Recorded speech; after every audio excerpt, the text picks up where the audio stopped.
Chapter 2. Discovery. Henry Mitchell, the senior steward, walked past the tables in the rear cabin, collecting payment for the food and drinks that had been served to the passengers. The old woman at the back was asleep, and he decided not to wake her up until 5 minutes before they reached London. When that time arrived, he went and stood beside her. "Madam, your bill."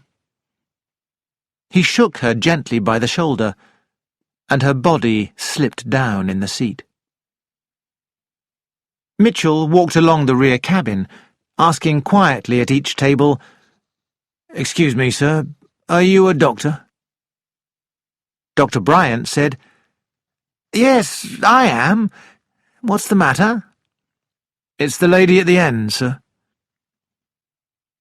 Dr. Bryant got up and went with the senior steward to seat number 2. Hercule Poirot, the little man with the moustache, followed them. Bryant bent over the body of the woman. "She's been dead for at least half an hour," he said. "When did you last see her alive?" "When I brought her coffee, about 3/4 of an hour ago," said Mitchell. Their discussion was beginning to cause interest. The other passengers were turning round to listen. "There is a mark on her neck," said Monsieur Poirot. The woman's head had fallen sideways.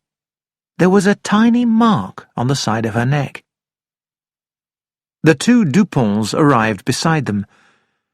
"Pardon, the lady is dead, you say? And there is a mark on her neck?" said Jean. "There was a wasp flying about."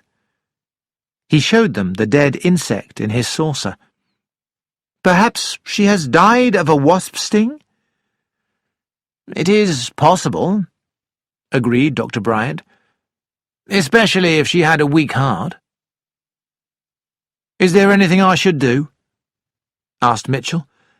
"We'll be landing in London in a minute." "There's nothing that can be done.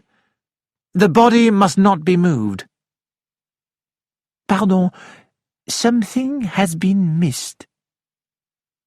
Monsieur Poirot pointed at a small yellow and black object lying on the floor. "Another wasp?" asked the doctor, surprised. Poirot knelt down and carefully picked up the object. "It is not a wasp." He showed them a small dart. It was made from a long thorn, which was stained at its pointed end. Yellow and black silk thread was tied around the top. "Good gracious me!" Mr. Clancy was looking over the steward's shoulder. "I don't believe it!